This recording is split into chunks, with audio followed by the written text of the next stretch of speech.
Welcome back again sa ating sharing for bread of God in the name of the Father, into the Son, into the Holy Spirit. Amen.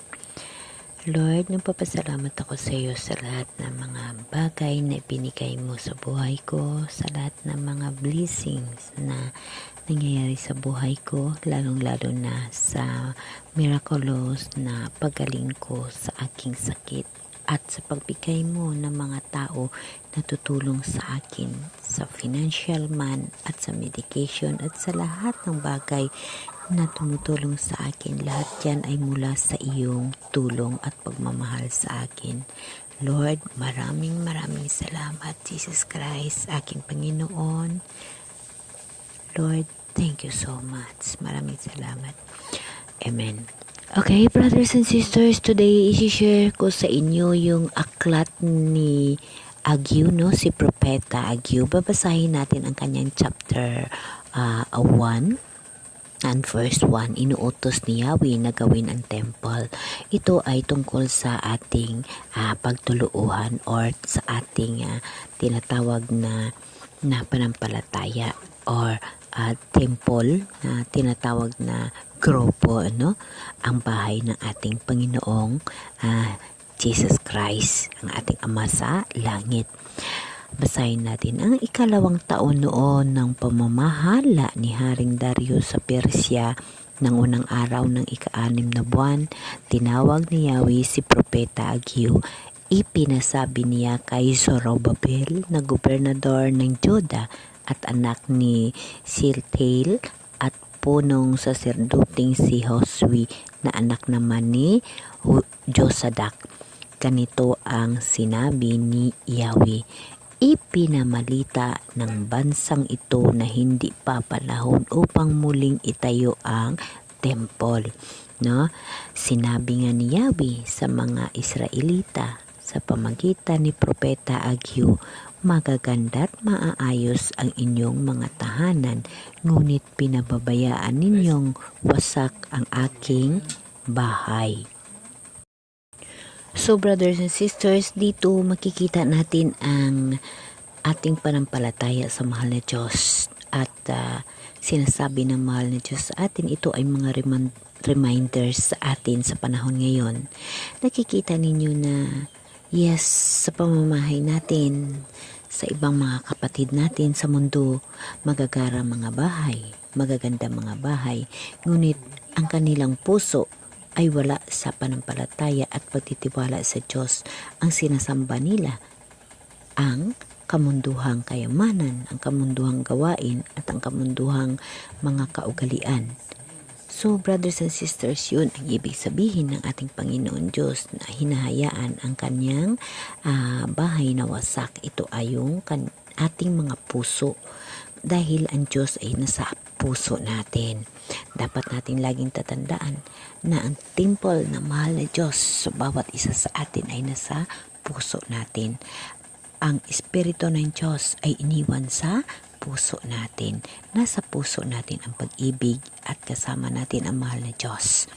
So brothers and sisters, dito natin makikita na sinasabi ng ating mahal na Diyos na pinababayaan natin ang kanyang bahay na wasak dahil na ang puso natin ay hindi lubos na nagtitiwala sa mahal na Diyos o hindi tayo lubos nagsasama sa mahal na Diyos. Mayroon pa tayong sinasamba sa lupang makamundo, no? Ito yung mga bagay na makikita natin, mga kasalanan, mga materials, mga karangyaan. Ang mahal na Diyos ay nag-aantay na ayusin ang kanyang bahay, ang kanyang temple, ang ating puso, ang ating panampalataya, ang ating pagmamahal sa ating kapwa. Amen? Amen.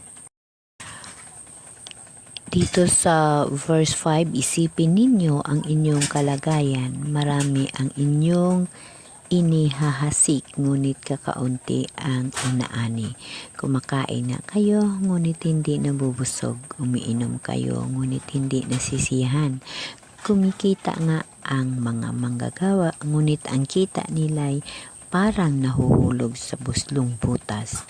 May damit nga kayo ngunit hindi makaalis ng ginaw. Isipin ninyo ang mga nangyayari sa inyo. So brothers and sisters, dito natin makikita ito ay isang reflection din sa sariling buhay ko at ito ay babahagi ko sa inyo. Alam niyo ba na ang mga bagay sa mundo ay walang kapunuan, walang kasawaan? Hindi ka napupuno at hindi ka nabubusog. Ngunit may isang bagay ako sa buhay ko na napagtutuhan at napag-aaralan na pag maging kontento ka, kailangan mo kasama ang mahal na Diyos. Kasi pagkasama mo mahal na Diyos sa puso mo at ikinabubuhay mo siya, maging kontento ka sa lahat ng bagay, brothers and sisters. Alam niyo ba na ang lahat ng bagay sa mundo, pag ito lang ang isipin at gagawin, walang kakontentuhan. Ngunit pagkasama mo ang mahal na Diyos, kontento ka sa lahat ng bagay. At isa pa, itong ibabagi ko sa inyo sa aking sariling reflection at saka sa sarili kong karanasan. Alam niyo ba na ang pagtawa, masaya tayo. Tumatawa tayo malakas, nayuyugyug yung ating mga katawan sa kakatawa. Pero parang hindi ka masaya, islubusang masaya ka, tumatawa ka lamang dahil na gusto mong magsaya or may nakikita kang nakakatawa or may naisip kang nakakatawa. Ngunit ang kaligayahan ay nasa luha kasama ang mahal na Diyos. Brothers and sisters, ako, pag umiyak at humihingi ng tulong sa mahal na Diyos at kasama ko ang mahal na Diyos sa puso ko at nalumbay na nagsaya ang aking nararamdaman, umiiyak ko ako, puno ho ako ng kaligayahan.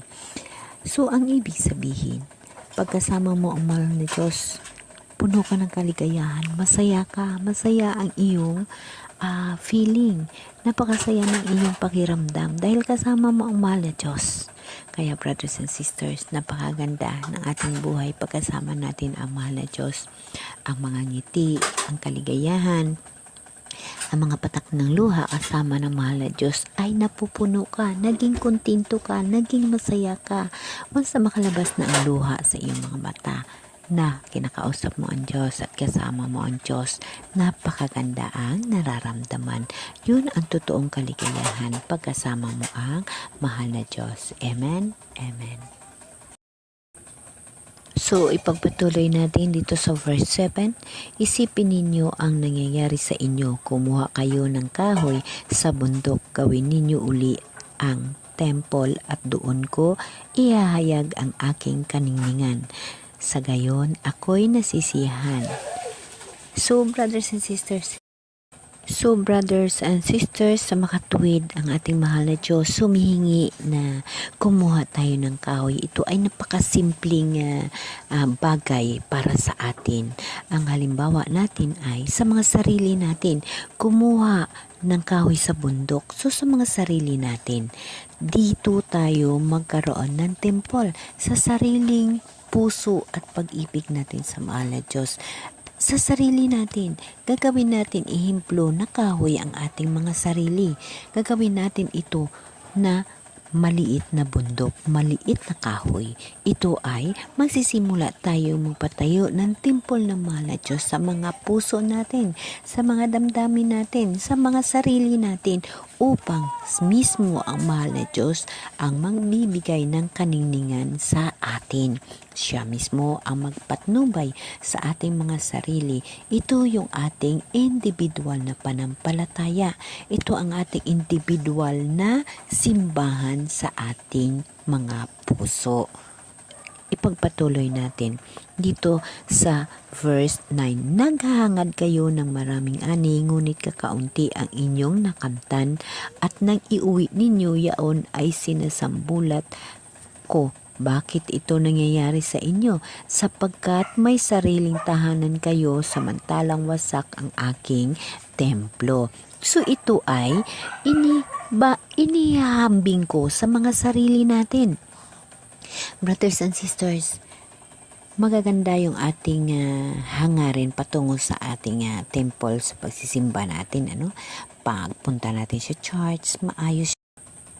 So maayos yung ating mga sitwasyon, maayos yung ating pamalakad sa ating patungong church, patungong temple. Ngunit, sa katotohanan, wasak yung bahay ng ating mahal na Diyos. Wasak ang bahay ng temple sa mga puso natin. Dahil hindi natin kinagamit at hindi natin ina-apply sa sarili natin ang temple ng mahal na Diyos na atin nakukuha, ang ating inaani sa church. Hindi ho natin kinagamit sa ating pamamahay sa temple ng mahal na Diyos, sa individual na panampalataya natin. Kaya sinasabi ng mahal na Diyos na wasak ang kanyang tahanan samantala na tayo ay may tahanan. Dahil ito ay ikinokompara natin sa ating mga sarili. Pumupunta tayo sa church upang makinig at magkaroon tayo ng ani. Nag-aani tayo ng mga pulong ng Diyos. Ngunit wasak ang bahay ng Diyos sa mga sarili natin dahil ito ay hindi natin ginagamit sa ating pamamahay. Sa example lamang, brothers and sisters, tayo ay going to church para tayo ay mag-aral ng mga aral ng Diyos mula sa ating mga propeta, mula sa ating mga pastor, sa ating mga pare. Ngunit sa pagdating natin sa ating pamamahay, ito ay hindi ho natin na-apply. Kaya iyon ang sinasabi ng ating mahal na Diyos na wasak ang kanyang tahanan.